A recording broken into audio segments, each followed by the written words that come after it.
Is it then that Brazil's decided to send more troops to the border with Venezuela? These 120 troops that the Brazilian army is sending to the border are really to help manage the situation there. We have recently seen episodes of violence in which Brazilians chased out Venezuelan migrants. 2 weekends ago, over 2,000 of them fled back to Venezuela because a Brazilian mob was burning their camps. So the army is there to make sure everything is moving as should be on the border. They're not there to close the border completely. And in fact, another program the Brazilian government is carrying out is moving some Venezuelans from the border to cities in the interior of the country. So over 200 Venezuelans will be moved to cities in other parts of Brazil in the coming weeks.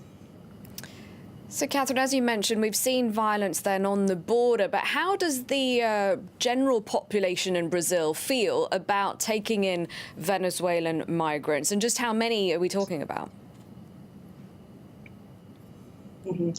These images of the mob seen at the border circulated social media here in Brazil, and Brazilians from other parts of the country were really shocked to see the behavior. They said it was xenophobic. They condemned broadly the actions of the Brazilians in the border state. So in the rest of the country, there is a more pro-migrant sentiment.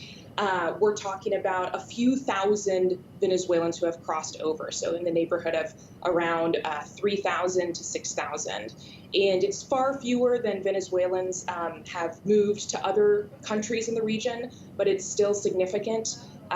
There's a divide in the Brazilian government about how to deal with the issue. The president is very adamant that the border should stay open, whereas lawmakers from the border state are more concerned and have a more anti-migrant sentiment. And in fact, the leader of the government in the Senate resigned from his position as leader of the government coalition over this exact issue. He's from the border state. He thinks the border should be closed.